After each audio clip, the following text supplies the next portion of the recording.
Hello, everyone, and welcome to another paperless session. This one is going to be talking about closing the loop on costing. You think about costing, right? Everybody is really worried about the money, money, money, money. It's kind of what we use as drivers in our everyday life when we're making decisions on what to do. It's also the driver in our business, right? When we're making a decision whether we need a new employee or a new machine, or if we need to increase price or reduce price, buy material, etc. It's really a big driver for us, as well as it's a measurement tool. It's a measurement tool of how well we're doing. You think about profits and losses of any company, right?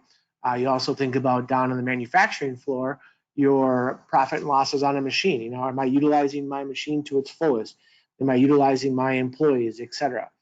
So it's really a big measurement tool.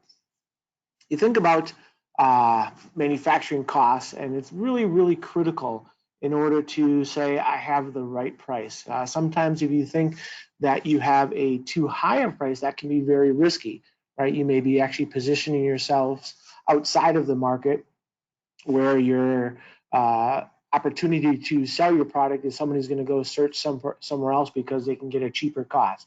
I think we've all heard and lived through the experiences of everybody offshoring manufacturing, right? Because they could get that reduced cost. Well, a lot of that is coming back for multiple reasons. Sometimes we're cost comparative now, as well as our quality is better, as well as the time that it takes to manufacture something and deliver something. The fact of having a too high cost is also comparable to having a too low of cost, which can be just as risky. And you think about McDonald's, right? And you think about the cost of selling that soda, which really costs them 5 cents or less, but they sell it for $1, $1.50, etc. What that does, it helps your overall business out to say, you know what, I can actually charge less or have a less of a margin or less of a profit on another item I'm manufacturing because I'm making a good return on other items. So if it's too low, it could be just as critical or risky as if it was too high. So having the right price is really the key for any manufacturer. Today we're going to talk about costing, right? And really costing can kind of come in two different forms. And I'm going to break this session up into direct costs and indirect costs. Direct costs are the very simplistic ones, and you can really get your fingers and your hands and your eyes around them. It comes in the fact of you have direct labor, you have direct material, and then you also have machine costs. Those are things that you can get around, and anybody that does costing for an item can figure out how much time I put into it from a labor perspective, how much material went into it, and what that material costs, and my machine as far as how long it was running and how much that cost me overall. That's very easy to do. The tougher one is the indirect costs, where you have potentially indirect labor, which is maybe material handlers are indirect. They're moving material from one location to another. Supervisors are another good example of indirect labor costs. Utilities, obviously an overhead kind of cost there as well. And then you also have any other type of overhead as far as rent, taxes, machine unutilization, etc. So let's get into the labor or the direct side of this first. So you think about the direct events, and you have direct labor, and the events inside of paperless MES that can help control that is your start setup, your start run kind of transactions, where you're really going out there and saying that, all right, I'm going to start running this job at this point in time. Obviously, you'll get the actual time that it was started, which gives you an accurate view of how much labor time really it took to manufacture this operation step, as well as the overall whole order. Very simple. Some companies, I'm not sure about all companies, some companies even break that out into setup time, where they have people starting setup and stopping setup. If you're one of those companies, that's great, because now you have a little bit more accurate cost of your labor against a manufacturing job as well as end item. Then we can get into your direct material, right? Direct material is just issued material that was expected to be used on that job. And you can do that through paperless. You can do that in many different fashions, where you could say, I want to automatically account for the material that was consumed at a specific operation step. You're looking at my slide here right now. It's really just looking at that bill of material and saying these are the components that were expected to be used at this operation step, and it's going to obviously consume them. That gives you that direct material cost. And there's different ways to do it inside of Paperless as well as inside of XA, where you can say that I'm going to issue the material up front. That may be the time the order is released. I maybe have a material handler pick some components and issue them at that time. You can also have the operator on the floor at a specific manufacturing step do a backflushing routine, which will automatically consume the material at that manufacturing step. And then you can also have it at the end of the finished item cycle, which means at the last operation step, you can see the material being consumed at that point. And you can mix and match those. It's pretty easy to get that actual material that was used. If you're looking at improving the accuracy of direct costs, right? You think about actual labor versus standard labor. This is a good thing to think about because we just talked about actual labor because you're getting the actual labor when you start a job and stop a job, etc. But what about your standards, right? Some companies don't want to capture actual labor. They just want to use standard costing, and they base their standard costs on what they think it's going to take to run that job. You can use Paperless to say, you know what, I'm going to turn it on for a month or 2 months and say, what is my actual labor and how does that compare to my standard labor, to actually tweak my standards a little bit so that they're in line with new changes that we may have implemented out on the shop floor. You think about a new machine, a new process, a new employee, those types of things all affect that actual labor cost, which could affect your standard labor cost as well. So making sure your standard labor is as close to your actual labor will obviously give you a better accuracy of your direct labor cost. The same goes for the material. You can look at your actual material versus your standard material saying, here's what I am anticipating consuming for this manufacturing order. However, maybe my actual was a little bit different. I maybe used a different part because another part was not available. And the same goes for machine time. When you're tracking time against a job, you can look at the actual time that job was running and calculate out your machine time as well. So if I'm looking at that, now let's get into indirect costs, right? This is really the unknown, right? It's the black hole. It's the kind of the unknown as far as what indirect costs do I really have? And most people that we've experienced with say that I'm just going to take an average, look at my total labor cost across the entire manufacturing floor and actually divide it up and kind of propagate it over all my items that were being made. Well, that's really not a good view of it. So what we're going to look at right now is these indirect costs, which is labor, utilities, material, rent, machine, etc. Right? We're going to look at just 4 of them, and we're going to look at labor, material, machine, and quality, and how each one of these indirect costs you can get a better visibility into what it really is, which would help you actually improve your overall cost of your item, as well as even giving you ability to say, where are my opportunities to reduce costs? And I'll get into that later in this session. So the first thing we're going to look at is indirect labor. From an indirect labor standpoint, setup, material movement, cleaning, maintenance, waiting, all different types of indirect labor. You maybe even have indirect labor for training sessions or things like that. A lot of companies do not track the direct labor for setup. We mentioned that a little earlier, but you can do that if you want, or you can just kind of say that the part of the setup is indirect. Well, inside of Paperless, if we look at our screens now, you can actually start the setup for that job, which is going to give you a much more accurate view of the actual time it was used for setting that job up, that machine up, etc. The other types of indirect that we talked about is like waiting for parts or inspection, or I have a machine issue. Those are different things that are indirect labor that really don't ever get accounted for in the overall cost for that manufacturing job. So you think about waiting for parts. If I'm an operator and I'm waiting for parts, I'm actually, potentially running this job, or I'm not running this job, and I'm waiting for parts. I can actually go on to an indirect job and actually start running parts. So that's just one example. In fact, I'm going to go through the screens here for saying, that the starting setup was one of it.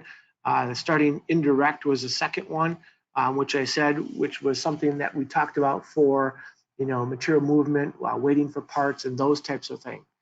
So you think about those indirect types of activities. Maintenance is another one, waiting for inspection, cleanup, etc.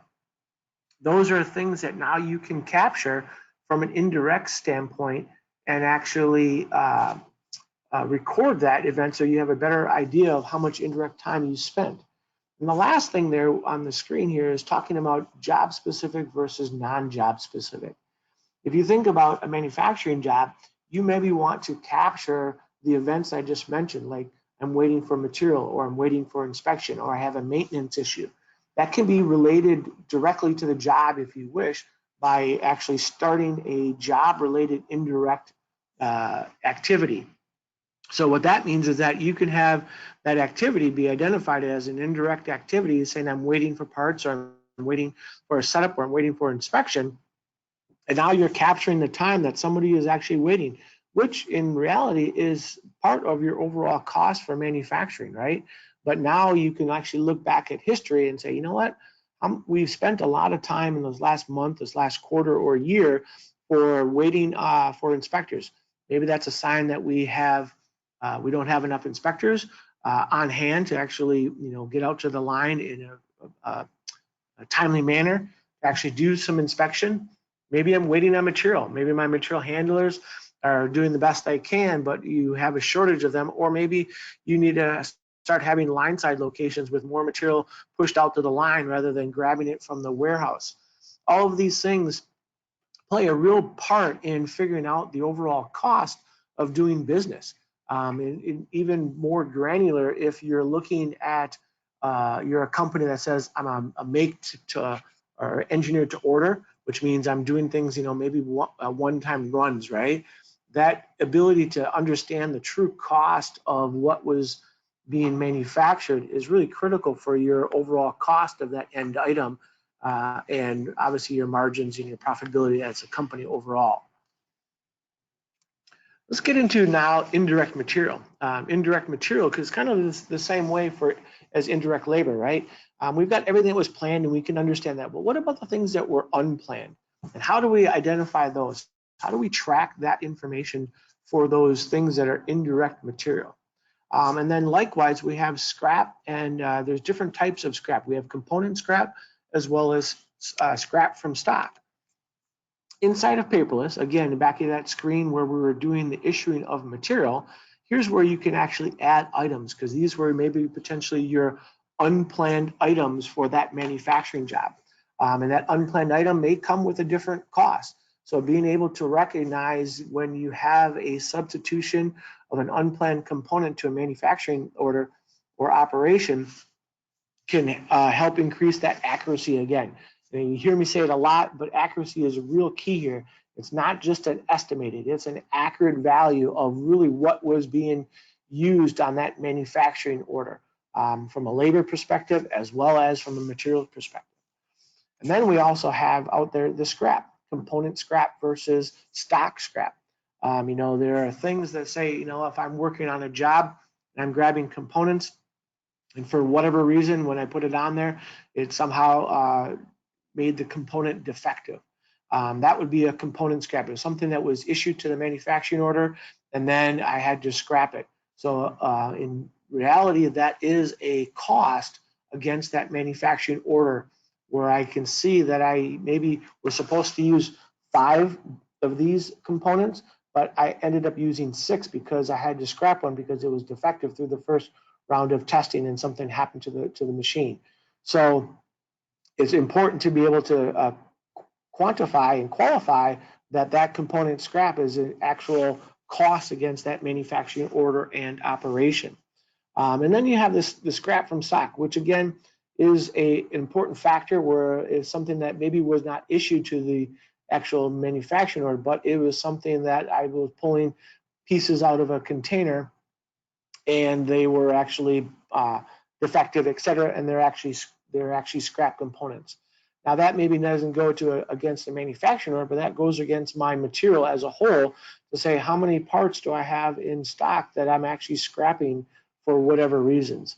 Again, you can go back in history to look at this information to say I have a lot of scrap from stock versus component scrap, and then you can say, well, my suppliers and my vendors need to up their game a little bit, so they're actually delivering quality pieces to me, and I don't have to actually scrap them or send them back, etc. Transitioning over to indirect machine time. We talked about direct machine time, and that's an easy, again, value to decipher because it's when that job is running or when that machine is running. And you can even take the direct machine time if you want to, create a dummy employee number and have an employee actually job on or start running that machine so you can really get actual machine time versus actual labor time. And there's a different differentiator between those two. But what about the indirect machine time? When it's down for a number of different reasons. Maybe it's waiting for repair, maybe it's waiting for setup. There's a lot of different reasons for that machine being down. So being able to capture that downtime or that machine downtime and even potentially have it related to the job is really important. So I can know at a specific time that this machine went down, this is the job that was running at that time. So I can correlate or connect those two things together to say that, all right, maybe I want to take some of that machine downtime. Again, maybe I'm waiting for repair, waiting for a part, waiting for a die, whatever it may be, and actually attach that to the job so that I get a more accurate value of how much time was spent against that job from a machine perspective as well as from a operator perspective. Jumping over a little bit here to quality. There's indirect quality. Obviously, testing, failures, rework are all different things that you can interact with quality to say that I have problems and when I have problems, etc. But it is also a big part of your overall cost. If you think about quality and being able to improve your quality is probably one of the biggest areas where you can reduce your overall cost. You think about the things that you happen when you have a quality failure out there on the floor is that you're usually saying, all right, I have a quality failure, so that means I've lost machine time, I've lost potentially material, and I've lost labor time, among other things. And those are three big costs that happen when you have a quality issue. And then another part that maybe comes in is that you have to expedite something, which means maybe I have to have people work overtime, add another shift, etc., in order to get that job back on schedule so it can be delivered. Those are additional costs that you're incurring because you have a quality issue out there on the shop floor. So being able to actually look at Paperless and see actually where you have issues out on the floor to say that I am going to do some testing in process for the manufacturing side of it, where I can say I'm going to test something up front, and if I have a failure, I can identify that failure, but it gives me two things. One, it gives me the fact that I do have a failure, and I have a failure against this manufacturing order and operation. I can also, record the time it takes for the testing as well, which means that if I have, I've seen a number of customers put a routing step in their product structure, or excuse me, in their job structure that says I'm going to test at this operation step, and they can now record how much time it takes to test something.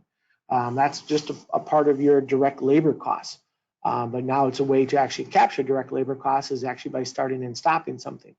You can also look at my failures to say that if I am failing something in the quality aspect of saying that something was non-conforming, I can go through and kick off a non-conformance process and potentially in my rework and everything that I have to do in order to disposition that non-conformance and also get it back on track so that my end item can be delivered on time. I maybe want to track how much quality efforts I have to put into it. So, my material review board, I want to track that time, or maybe I also want to track my rework process. All those things are part of that quality testing that goes into something. If you're looking at things like, good, better, best, right? We talked about the first things, which is kind of that direct time. We had direct labor, direct material, the estimated overhead. That gave us that good idea of how much it cost to manufacture something, whether that was a single item or whether that was over the course of a week, month, year, it doesn't matter. That gives me my manufacturing cost, which is great. But let's get to the real values, which can be brought up by introducing all those indirect values that we talked about. Again, you have direct labor plus direct material, estimated overhead, but now we're adding in that indirect labor, that indirect material, that indirect machine, and that indirect quality to give you a much better view of what your actual cost is of manufacturing. And again, you think about these indirect values that we're talking about. You can drive into those and have them directed to a end order if you want to, or they could just be captured individually. But again, it gives you insight into the value of what you're actually seeing there out on the shop floor. Looking at costing versus reducing costs, right? And this session here is talking about costing and closing the loop. We talked about direct costs, we talked about indirect costs. Those are great things to have, and we can get the direct costs easily. We can obviously expand it to get that indirect cost, so you can see all the other factors that go into manufacturing something. But now, what about reducing costs? I mean, everybody's trying to drive down costs, right? All the lean initiatives and reducing and eliminating wasted steps, non-value add, those types of things are all kind of things that you're looking at for reducing cost, right? And that goes across the gamut of everything that you're working on, whether it is labor, inventory, machine, or quality. I want to reduce my labor costs. So maybe part of my labor cost is saying that, go my next slide here. Part of my labor cost is saying that my direct labor, right? I am actually waiting on parts too long, or my standards are actually too high.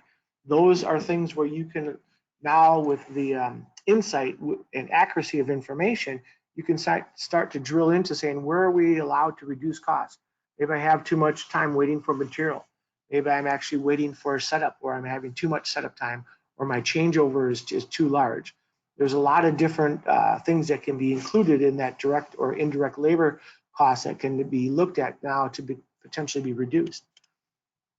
You're looking at downtime, being able to identify, notify, minimize, etc. Being able to say I have a machine down and be able to react to it right now can save on my overall cost. You look at my stack light on the machine here that we're looking at, is saying that machine is down for whatever reason. People can see it. Well, inside of Paperless, you can do the same thing. You can trigger that stack light, or you could have the work in process screen flashing with a red border saying this machine is down, with a running time up in the upper corner of the screen, as well as you can look at the work center list to say that I can see all machines that are currently down. But more importantly, you can also have an alert or notification message sent out to somebody that says this machine is down at this point in time, and that can be sent to my maintenance department, maybe my supervisors or both, to say you need to take some action to get that machine back up and running, because if we don't, obviously my labor time, whether it's direct or indirect, doesn't matter, will now be increasing the longer that machine is down. And then if you want to, you can even look at a history to say, all right, how much downtime have I had over the course of time? And this chart is showing me over the course of almost 2 years, to say how much machine time have we been down for each individual work center out there. So you can kind of kick off those continuous improvements or those Kaizen events. Let's say I want to address assembly area 3 because it's the machine that I have the most downtime over the course of the last 2 years, and I want to actually figure out why.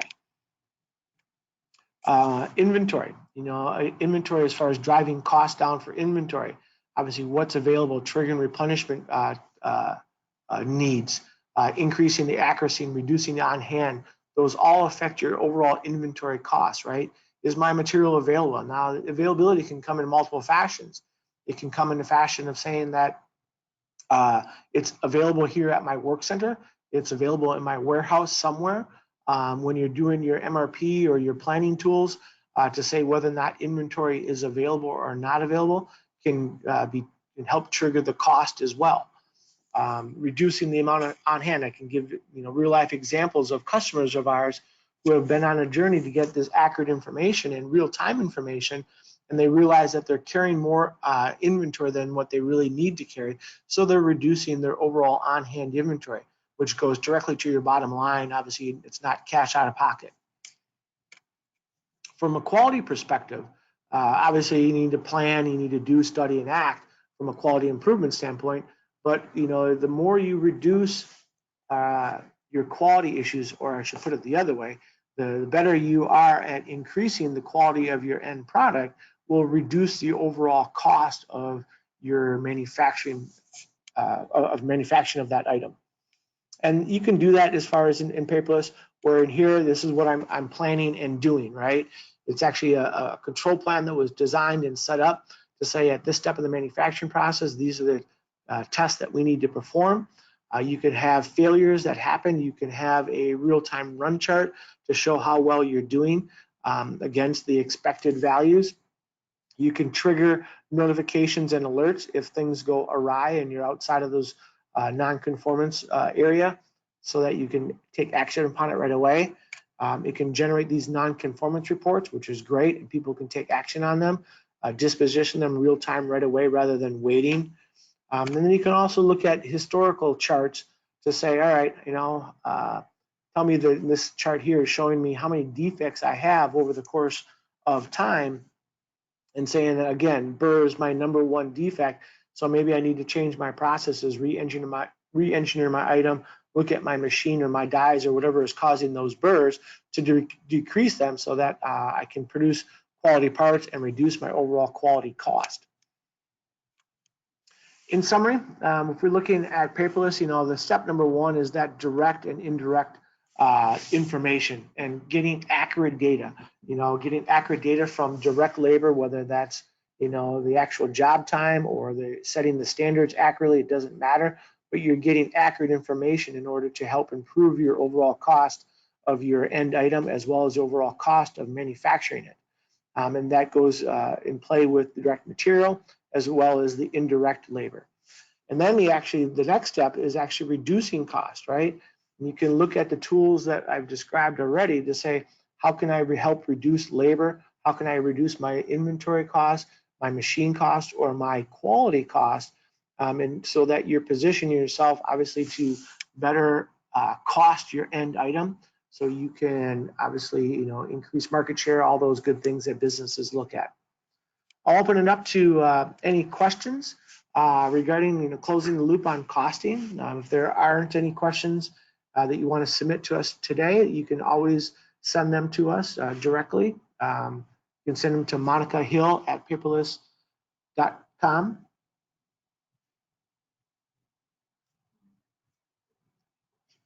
Any questions?